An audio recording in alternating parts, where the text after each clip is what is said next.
Hello, American patriots, and welcome to another episode of the Ducote Show. You had many places you could be tonight, but you chose to be here. And for that, I am forever grateful. Thank you very, very much for joining me. Wow. The Democrats have rested their case today in the impeachment trial against President Donald J. Trump.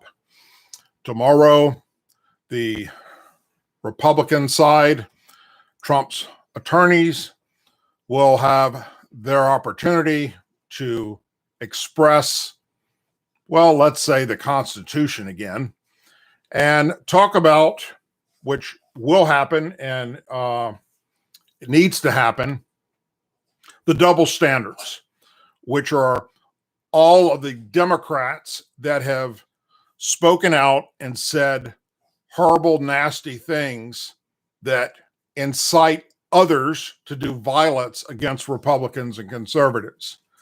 Those like, for instance, Maxine Waters comes to mind, who has incited violence.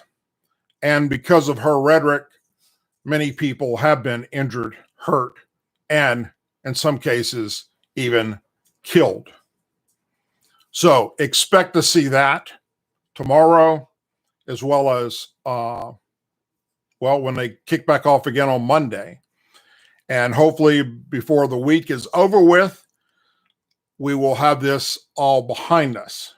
Now, let me stop for a second before I tell you what the Democrats' next plan is, because this impeachment won't work, just like the first one didn't.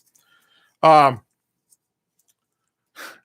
find it ironic that the Democrats chose as one of the impeachment managers to get up and give their spill as to why President Trump should be impeached and barred from ever being in office again. One of the impeachment managers was none other than California Democrat Representative Eric Swalwell, who, by the way, slept with a Chinese spy. And the optics of this, which to the average person is what the hell, the Democrats don't care. There is no spine in these folks. They don't care, period. Someone who slept with a Chinese spy, and there is an ongoing investigation, by the way, to determine just how much information or what she managed to get out of him, is one of the impeachment managers. You couldn't make this up if you tried. Good job, Eric Swalwell, getting yourself on that committee. But like I said, it's not going to work. And they know it's not going to work. It would take literally a miracle for enough Republicans to jump ship, like, for instance, several have already done, to including one of our own right here in Louisiana, Bill Cassidy. But it would take a lot more. And the chances of that happen are very, very slim. So the Democrats, you would think, well, this would be all over with once they lose this impeachment trial. But nope, they're already planning on losing it. They know what the writing on the wall is. So what's next in the pipeline? No, we can't get on with business. No, we can't just be done. They want to erect the 14th Amendment in the event that they lose the impeachment trial, which 99.99% will happen. So let's talk about that for just a moment. Senate Majority Leader Chuck Schumer on Thursday did not rule out bringing legislation to bar former President Donald Trump from office if he is not convicted at the ongoing Senate impeachment trial. So what does the 14th Amendment say? Basically, it's the same thing as the impeachment, except it's not to impeach, it's to keep someone, anyone, you or I, anyone, from becoming a member of Congress or becoming the president or vice president in the event that they've done things that are not in the best interest of America's safety throughout their lifetime. And in the Democrats' mind, Trump incited this riot that happened on the 6th. He's responsible for it. So if they don't get the impeachment, they're going to go for the 14th Amendment.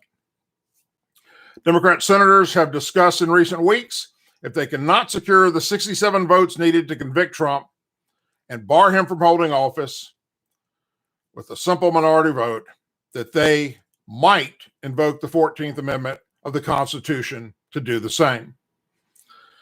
We're first going to finish the impeachment trial, and the Democrats will get together and discuss where to go next, Schumer replied.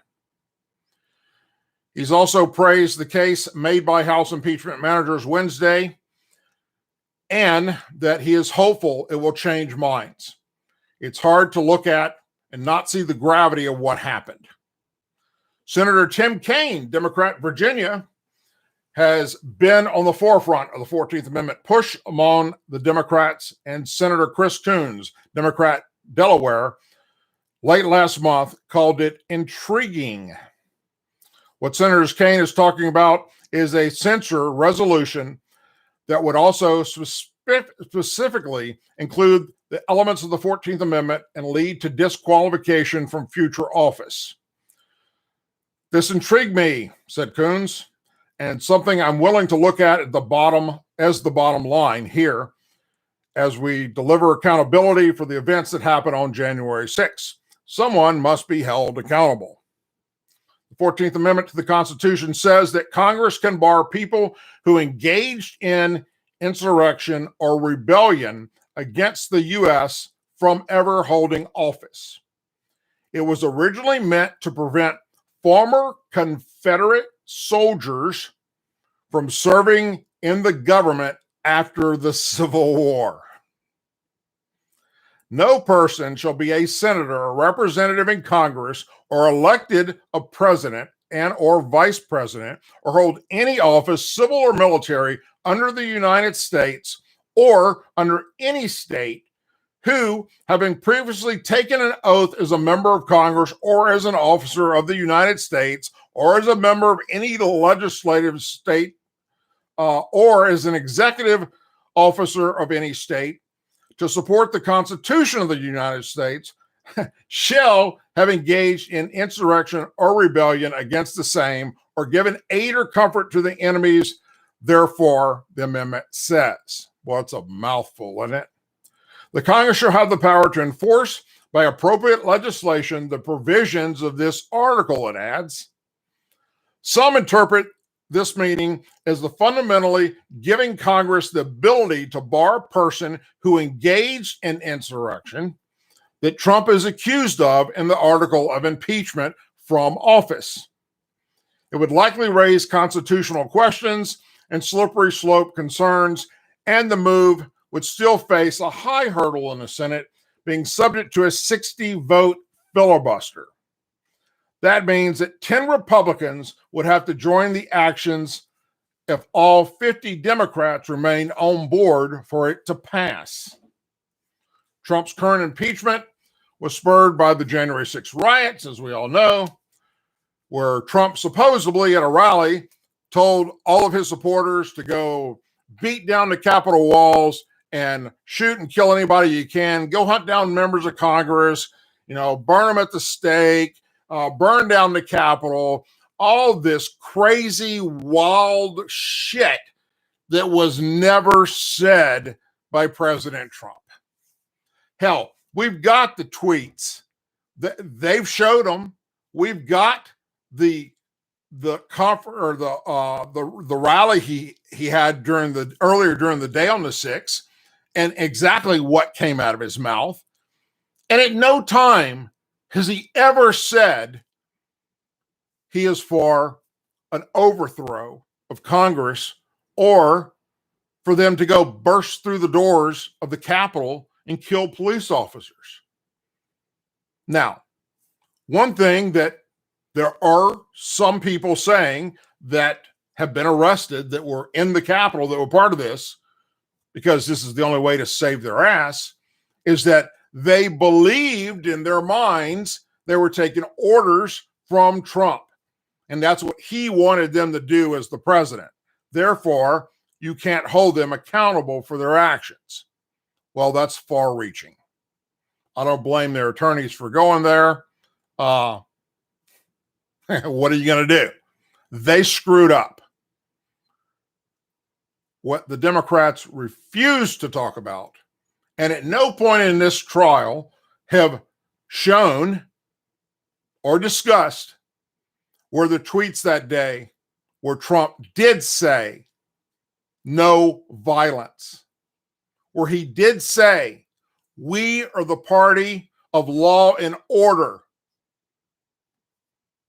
Those two tweets by themselves tell you everything you need to know about what was on Trump's mind. And it wasn't to do damage to law enforcement officers or anyone else. He also tweeted out that same day, not just those two, but he also tweeted out, support our men and women in law enforcement. Have their six. Look, Democrats won't show you that. Why is it? Well, you've seen it. It's available for you to see it. It's all over the freaking internet. I saw it when it happened live. But it doesn't matter. Before the man was sworn into office, there was already a coup attempt going full speed ahead to have him not be seated, and then after he was, to have him removed. We know what the FBI did. We know now what James Comey did. We know of the federal felony convictions that he should be charged with and never was. Nothing came towards him, or Lisa Page, or Peter Strzok, or Loretta Lynch, or Hillary Clinton, and the whole list of people that we've read their text messages, we've seen their tweets, we've watched them testify in front of Congress. We know the crimes they committed, and nothing was done. Democrats don't give a shit. And when you control the FBI and the Department of Justice, as they did then, and I still believe do now, you're just shit out of luck, because nobody is going to hold them accountable. Go all the way back to Ted Kennedy, Chappaquidda. For those of you that don't know, look it up.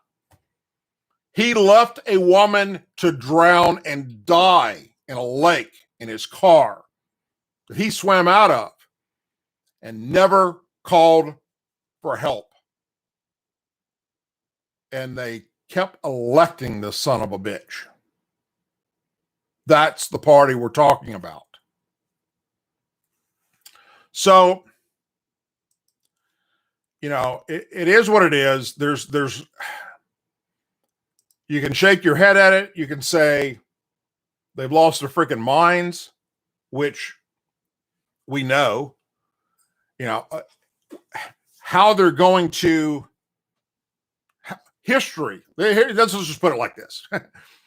They keep talking about how history will show what a horrible person Donald Trump was to the presidency.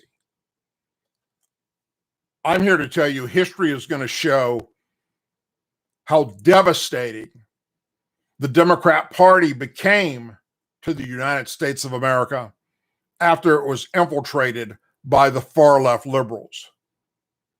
I'm speaking from personal experience of being a former Democrat voter, born and raised in the South of Louisiana in a Democrat family.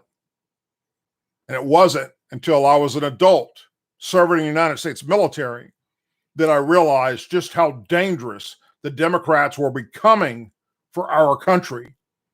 And I switched parties and never looked back. But I look back at it now and I realize that the Democrat Party of today is not the Democrat Party going back for many, many years. It's not the party that I used to belong to. We didn't have a hijacking by these far left-wing nut jobs destroying everything to include our Constitution. So, while we're speaking of people that history will remember, and not in a good way, you all know who Cuomo is, right? Oh boy. Him and his brother, something else. We're talking about the governor of New York, Andrew Cuomo, and his brother, CNN anchor.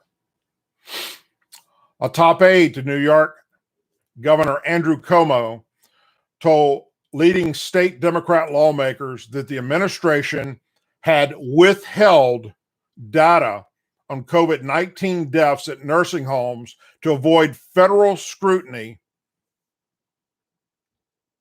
The revelation prompted many to condemn and even talk of impeachment in Albany, the state's capital. New York Post first reported that Melissa DeRose, secretary to the governor, told leading Empire State Democrats that the administration feared the data could be used against us by the Justice Department during a video conference call. The Department of Justice began investigating nursing home coronavirus deaths in 4 states back in August, and New York was one of them. We were in a position where we weren't sure if what we were going to give to the Department of Justice or what we give to you guys, what we start saying was going to be used against us, while we weren't sure if there was going to be an investigation, DeRosa told lawmakers.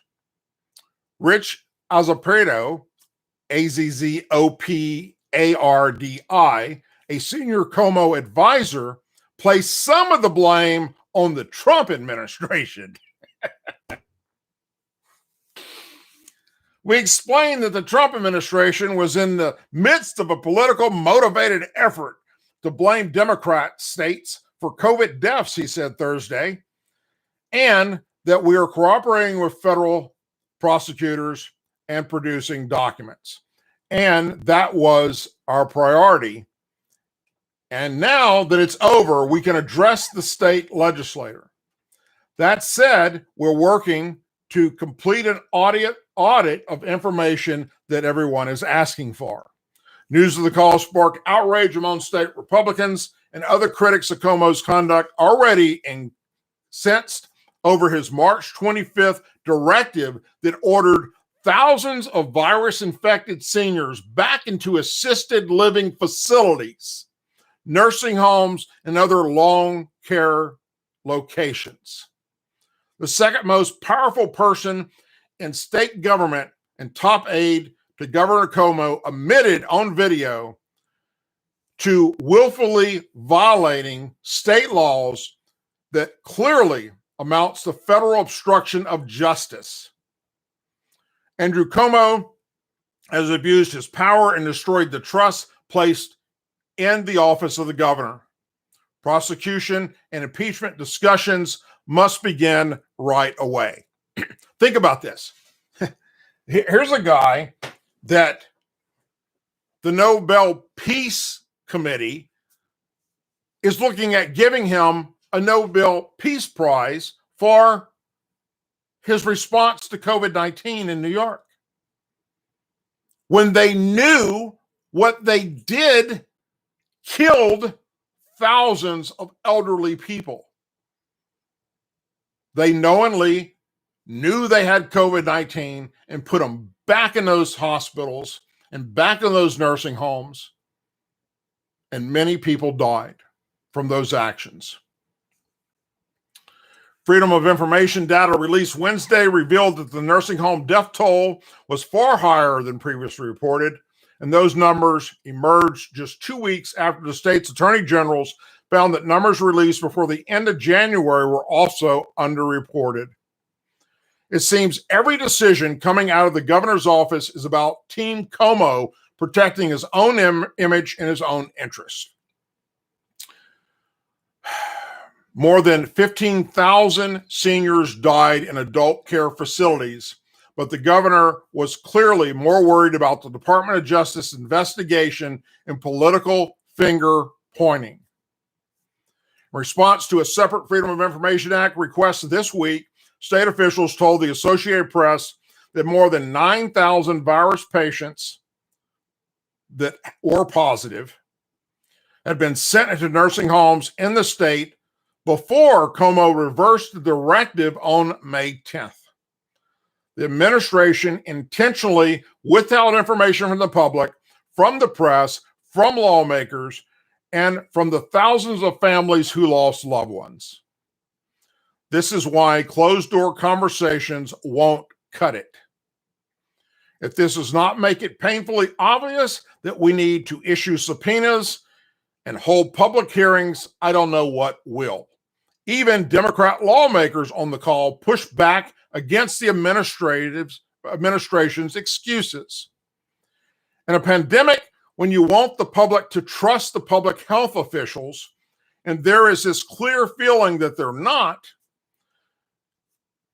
that is really hard to take, says Senator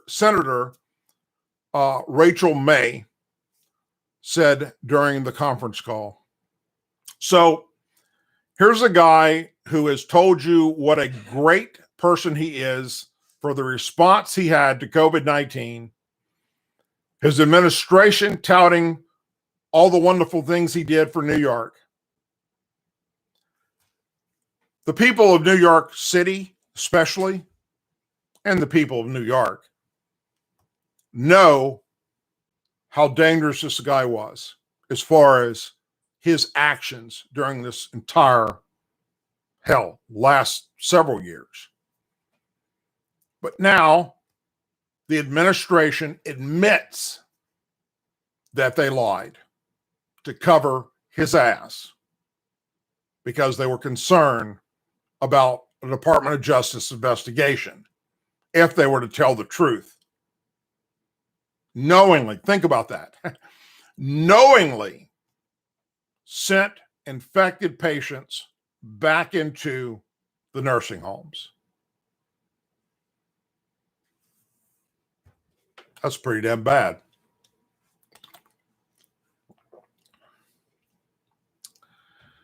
Sometimes things happen where they come back to bite you in your ass. It's called karma. And in this case, that's just the tip of the iceberg with this guy. He's a typical politician. He is part of the Democrat machine. And not just to pick on Democrats, you guys have been following me for a while, know damn good and well that I've called out many Republicans for doing the same kind of stupid shit. And sadly, it just continues. And sadly, they don't care about us, especially once we elect them. So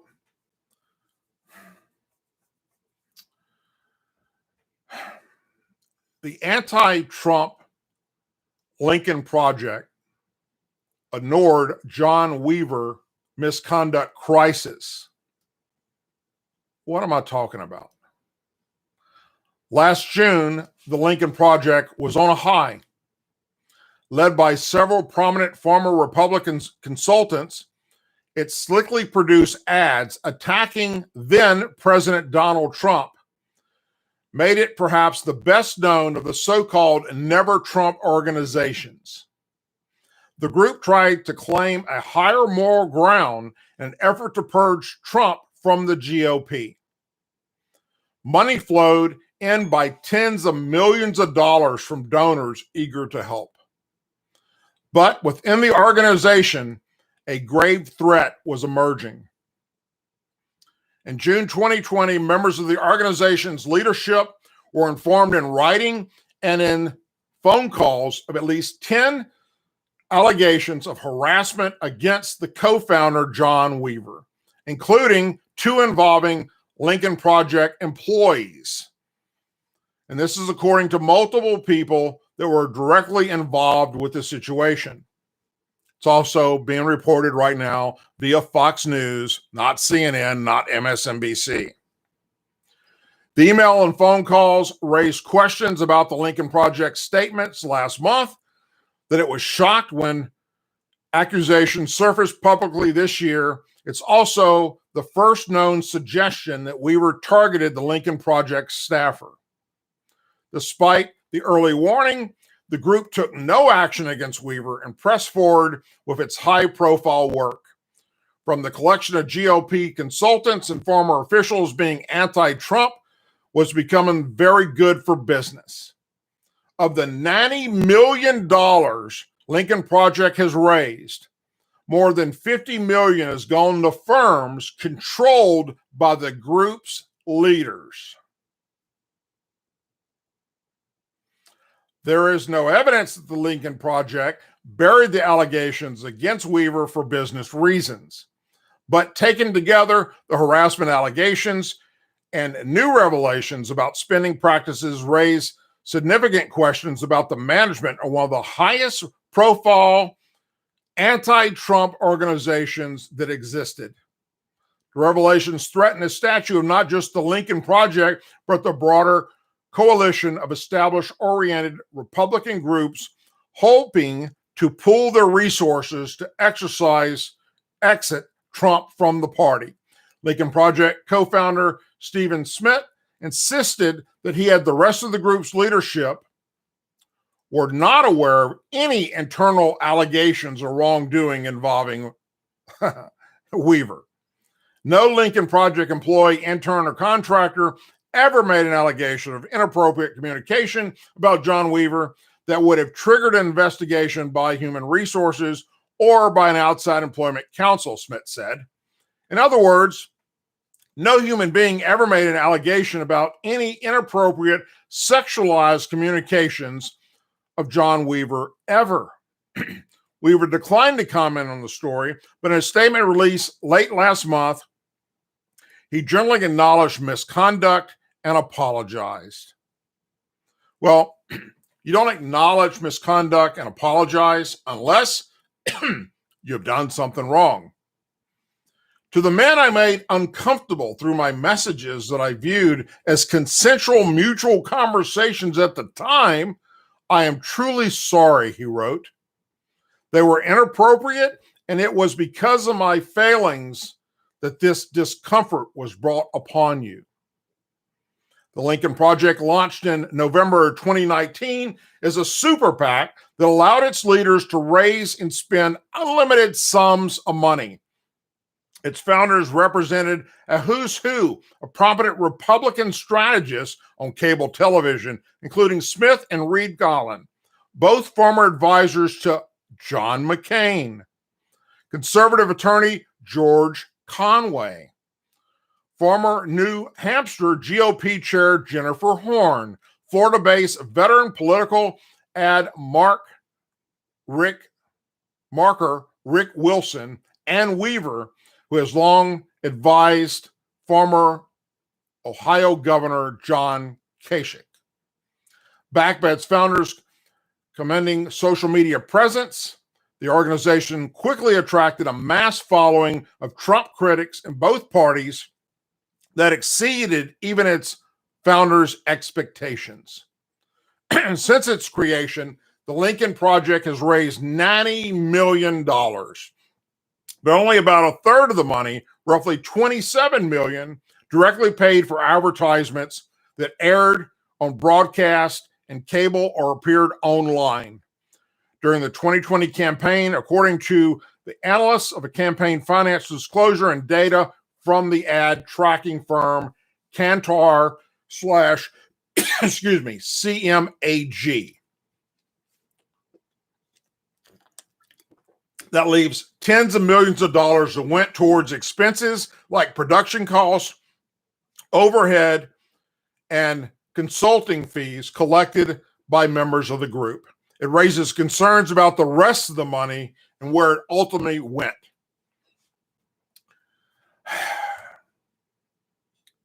We have two of the most corrupt parties on planet Earth: the Democrat Party and the Republican Party. I get asked often, are you going to run? Are you going to run for Congress? Are you going to run to be governor of Louisiana?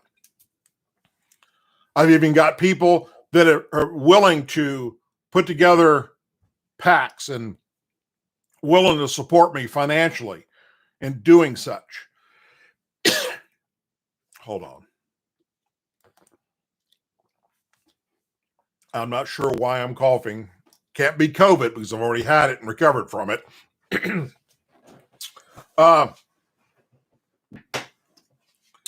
And look, I've thought about it several times. I thought about running for governor, thought about running for Congress. And the more I watch these two groups and what they do, especially what I've seen them do behind closed doors when they're just buddy and high-fiving each other and going to each other's kids' graduations and barbecues at each other's homes. But yet, in front of the cameras, they're like cat and dog fighting. It's all fake.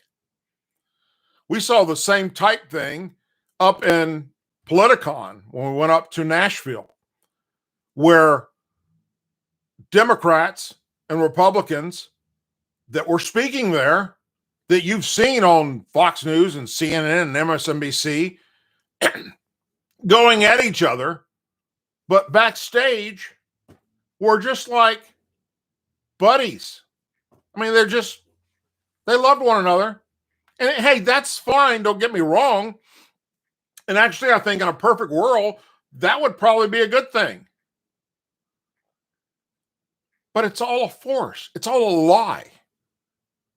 It's smoke screens. It's failure to represent the people. And why would I want to be a part of something like that? Why would I want to stand up and be involved with a group of people that I feel personally, most of them, not all of them, I'm not going to slam every damn Democrat in Congress and Republican, but I'm going to say this much. Most of them are corrupt. You know that. I know that. We've seen it. We've watched it play out for years on television, okay, on the news, in the papers. I don't want to be a part of that. I don't. You know, I don't need it on my resume. I think my resume is pretty damn good as it is, and I'm not going to be working again. So, you know, I served with honor in law enforcement and in the military, and you know, I do this out of my own heart, wanting to try and give back and share information on a personal level as somebody that's no different than you. You know, I care for my country. I care what's happening to my country. I care for what our forefathers put in place for us. I care for our Constitution. And, you know, here's the biggest one. When I have people reach out to me that are chiefs of police or the sheriff of a county sheriff's office or high-ranking members of the military, that just want to let me know that we follow you, we watch your show, we watch your videos. We'd love to comment, but we can't because, oh, well, we're not allowed to do that, because then people would think that we're all horrible folks that just, the things they say about you, Doug, which we know aren't true, when they label me as a racist and a bigot and white supremacist. And, if I say something negative about someone that I'm calling out just because they happen to be black, then, oh, I'm a racist. Instead of, well, he calls out white people too. What's color got to do with this? I don't care what color you are. I don't care where you come from. Look, it's simple with me. If we send you to Washington, D.C. to represent we the people, that's what you do. You put your own self aside. It's called selfless service. That's what you're supposed to do. So by being just an average person like the rest of you, speaking my mind, exercising my First Amendment rights, I get those that come to me and say, thank you. Your voice putting out what we want to say and we can't for many different reasons. That aside, the chances of me continuing to look into, not that I won't run for an office down the road, but what I've watched happen to good men be destroyed by bad men, as far as their reputation, the slander, the defamation of character, hell, that already happens to me. I'm just this guy on YouTube. I got a website. I put out some videos, and there's people that put together YouTube channels and Facebook sites and Twitter accounts for the sole purpose of attacking me. As if I make all the rules in America. It's mind-boggling that these people have nothing better to do with their life. It's a good sign, I guess. It means I'm over the target. It means that I'm living rent-free in their heads by just speaking the truth and being honest. And here's the big one. How many people out there, when they make a mistake, they man up and they take responsibility for it and correct it? I've told you guys that from day one, and you've seen me do it. There are times when I make a mistake, or just yesterday, I got something wrong. There was a meme circulating around the internet of supposedly a Trump support rally that's taking place on February 15th. And when I first read it, the way it was written told me it was fake. And the person, one of the people that was sharing it, was talking about how it's fake. And I didn't take the time to look further into it because just on its face value, it looked fake. And I went with that. Don't believe these things that are coming out on the internet wanting you to show up somewhere to support Trump, that it's the left putting that out there. And the left is putting out a whole bunch of propaganda. They've been doing that for a long time, that it's just not true. And it was out for, I don't know, a couple of hours when a friend of mine that actually talked to the people that were organizing that event, that it was actually real.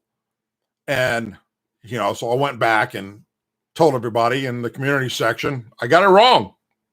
Sorry. Here's the actual factual information.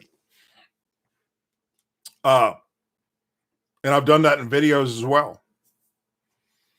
Sometimes you go to air with a story that you believe is accurate and true, and you have people, whether it's production folks or friends, telling you, people that you trust your life with, people that I served with, saying, go run with this story.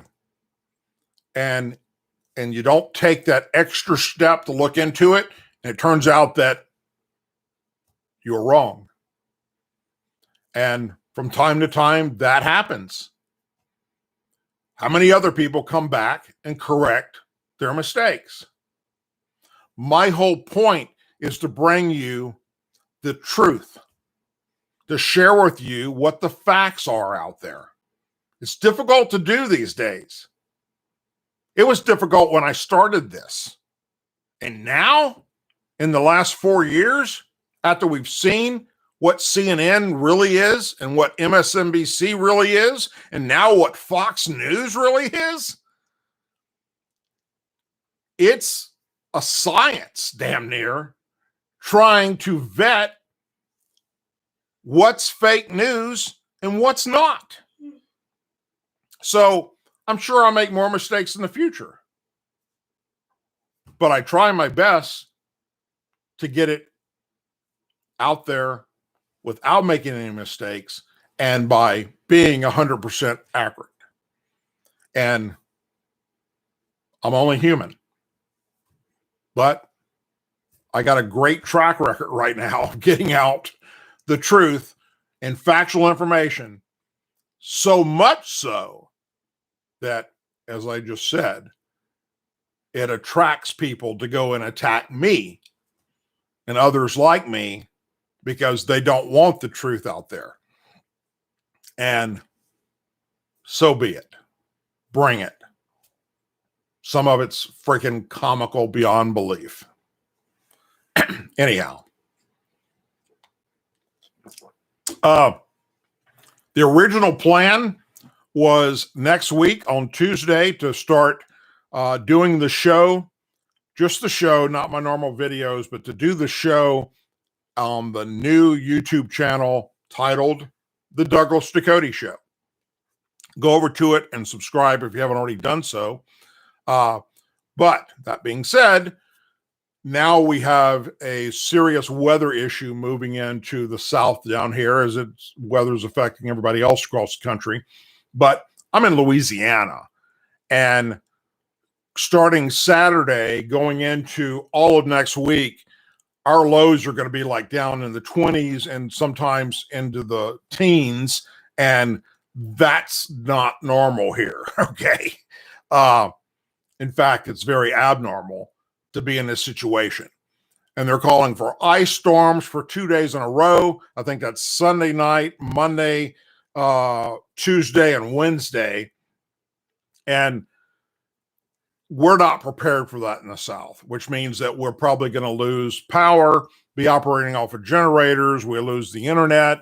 So if that happens, I won't be doing a show anywhere because I'm not going to do it just off my cell phone and while we're dealing with everything else that's happening. But bottom line is, if you haven't already done so, go to the Douglas Ducote Show YouTube channel and sign up.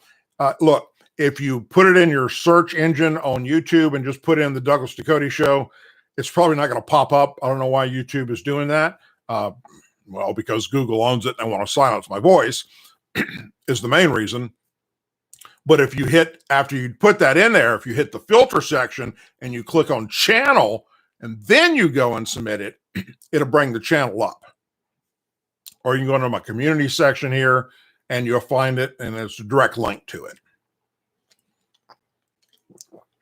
All right. If you haven't already done so, also please go over to douglasducote.com where you'll learn all about me, plans, future, service to this country, and border documentaries.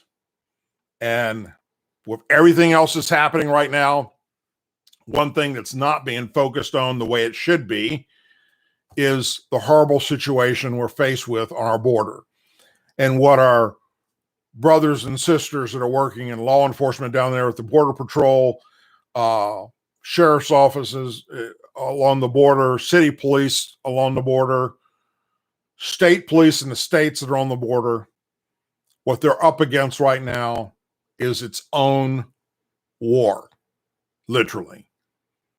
And a lot of that is completely underreported and under the radar because of all the other dog and pony show stuff that the Democrats keep trotting out there to try and bring down a sitting president that's no longer sitting president, because they only want to stop him from ever holding office again. And they know that if this impeachment doesn't work, and I'm pretty damn sure it's not, the 14th Amendment's their last ditch effort.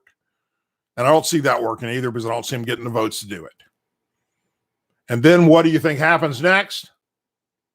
What do you think happens in 2024? President Donald J. Trump runs again to be the president of the United States.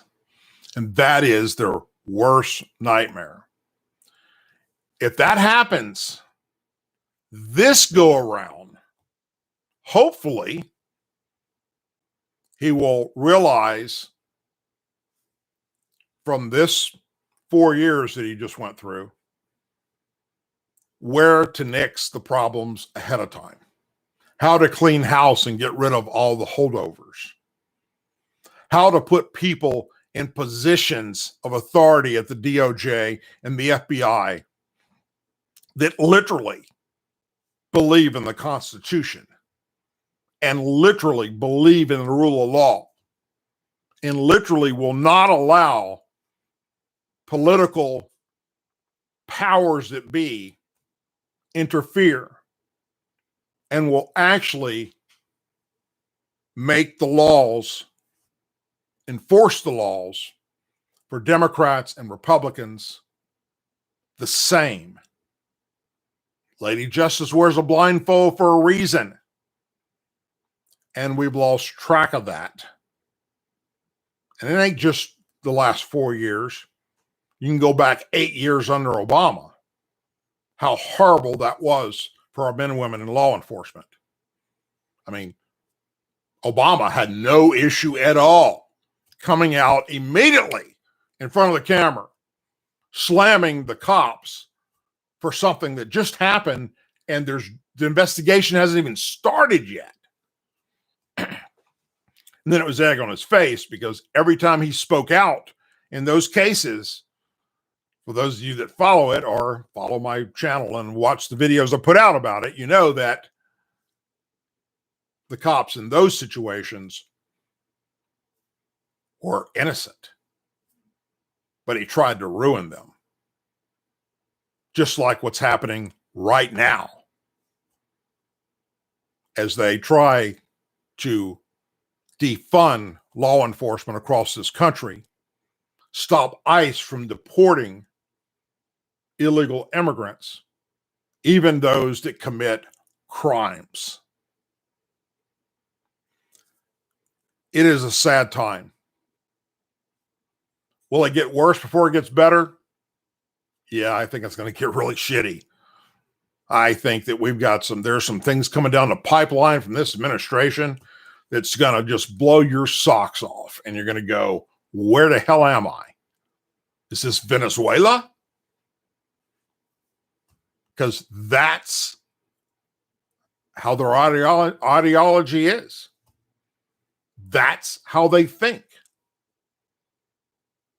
And they're going to put that forward and do everything in their power to see to it that everything Trump did is erased and bring us right back to what we lived through with 8 years under Obama.